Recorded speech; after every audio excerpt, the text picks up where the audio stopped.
Welcome in, everybody. Welcome to a Victory Monday edition of the Pack-A-Day Podcast. Feels good to be back in the win column after a tough loss against Tampa Bay a week ago.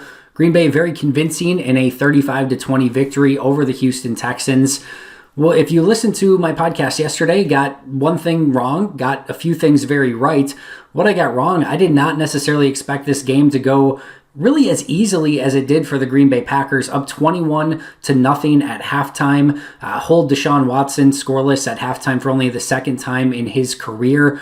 Really, they're up 35-13 with about 3 minutes left. This game was never really close, even though 35-20 with nice numbers for Deshaun Watson made it look a little bit better kind of in garbage time. But I was very surprised because while the Texans are a bad football team, and I think it's very clear, especially after this game, that they are a bad football team, this was still an interesting Texans team following the firing of Bill O'Brien. You know, they win their first game following the firing of Bill O'Brien and then really give everything to the Tennessee Titans, the undefeated Tennessee Titans at that time, and really probably should have won that game, score 30-plus points in back-to-back games. Green Bay goes into Houston against an unfamiliar opponent in the AFC South, and they're going in without, you know the names, Aaron Jones, Kevin King, David Bakhtiari, and the list kind of went on and on.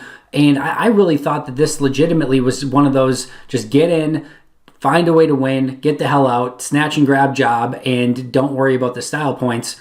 I was very wrong. They were able to pick up really a convincing win, had some style points along the way, certainly for Davante Adams in another amazing performance. So that part I was wrong about. Now, my three keys to success, 3 check marks, I guess.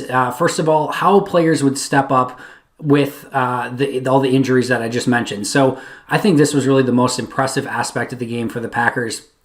Running back Aaron Jones, your stud running back, Pro Bowl running back, is out of the game. I thought Jamal Williams had a really nice all-around game. Didn't have the sexy, flashy plays, no 30, 40-yard runs or anything like that, but was consistent in the running game, caught 4 passes, which was second on the team to Davante Adams. Another really solid game, picking up blitzes and pass protecting. Just, most teams don't have the depth and the luxury of having a Jamal Williams in the backfield instead of Aaron Jones when Aaron Jones is out for a game like that. So kudos to Jamal Williams, and then kudos to Billy Turner as well. Having to move to left tackle, I think a lot of us, myself included, thought that was going to be Rick Wagner or maybe Elton Jenkins kicking out.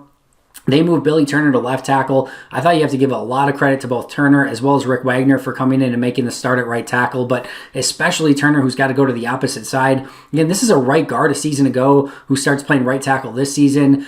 He's had to kick into right guard earlier in the season. He's now playing left tackle in this game.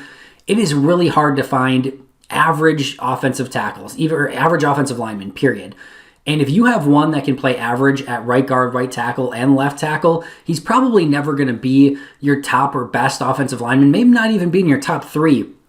But if he can be good and consistent and your 4th or 5th best lineman and he's good at it, and especially when you have that sort of versatility, that player has a ton of value. So kudos to Billy Turner for the way that he played in this game. I thought the entire defensive line did a great job for filling in for Tyler Lancaster. I thought Josh Jackson was much better this week. I'll be really excited to watch the All-22 on him, but at first and second glance, I thought he had a really nice game stepping in for Kevin King. You didn't see any drop-off there whatsoever, so I really did feel like and believe that Green Bay did a great job across the board of filling in for their injured players and injured starters specifically. My second key to success, Davante Adams, I think that goes without saying. I had mentioned that one-on-ones with Bradley Roby would be something that Davante Adams even could win, especially with the Texans wanting to play a lot of man defense. Well, when Bradley Roby went out of this game early and it's now Vernon Hargreaves and Phillip Gaines on the outside, I am shocked, beyond shocked, that the Texans did not adjust and start playing more double coverage on Davante Adams, because he ate them alive from beginning to end. Every single one of those third down conversions, the big plays down the field, it did not matter. This was a Davante Adams game through and through and through. So we got to see just how talented of a player Davante Adams is. Not that we didn't know that, but again, just he showed the full package in this game. The releases off the line of scrimmage, the route running, the hands, the run after the catch ability, the ability to get deep in the secondary, all of it. All of it was on display early. Often the Texans had no answer for it, and it was really the difference in the game. I thought the play of the game was the third down play down the sideline to Davante Adams. It was the second drive of the game. The Packers were up 7-0. It was 3rd and 10. And this is one of those moments, if you're the Texans, where you just know it's going to be one of those days, and that's Aaron Rodgers and Davante Adams inflicting their will upon an opponent, because that was a perfect blitz by the Texans. They get a free rusher on Aaron Rodgers coming basically right up the middle. Davante is very well covered on that play, and Rodgers just drops it where only Adams can get it, even with pressure in his face. Adams shows late hands, gets the catch, comes down with it clean. Just one of those plays where you know it's a big play on tape, but you go back and you watch it again and again, and it just shows up every single time as, again, just one of those plays that if you're in the Texans, you just go, what the hell am I supposed to do in that situation? Because I did everything perfectly, and they still converted a big third down. Remember, if they don't convert that, they have to punt. Packers only had a 7-0 lead. Who knows how the game changes from there? I thought that was really one of the biggest plays and kind of one of the shatter points in this game against the Texans. So those were my first two keys, and then my third one was pressure, and I thought this was night and day better than it's been in the last few games. I thought Preston Smith, I've been tough on Preston Smith, again, graded in the negative in every game up to this point. I've been wanting more of the Preston Smith that we saw against the Texans. He stepped up big. Besides Davante Adams, he was my player of the game in this game. He had the big stop on 4th down on the option play. He forced a sack to Chris Barnes.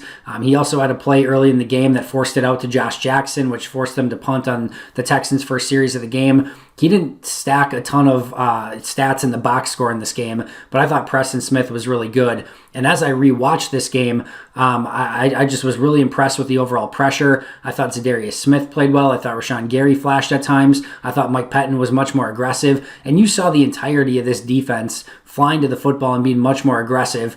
You could very much tell that the Packers were a little pissed off during the week, and they were ready to hit somebody in the mouth. And I thought they did that early and often, especially defensively. They gave up some points late. It was never that egregious. I thought they did a great job responding to adversity, not only the onside kick, but the block punt, holding to only 3 points and getting the turnover with Henry Black forcing the fumble. I thought that was really impressive. I thought they were much better in the red zone. The Vernon Scott tackle for a loss stopped them on 3rd down. The Adrian Amos sack stopped them on 3rd down. Both of those were held to field goals, which would have made the game much tighter if they allowed touchdowns in those situations. So I thought Green Bay did a lot well. I thought it was their most complete game.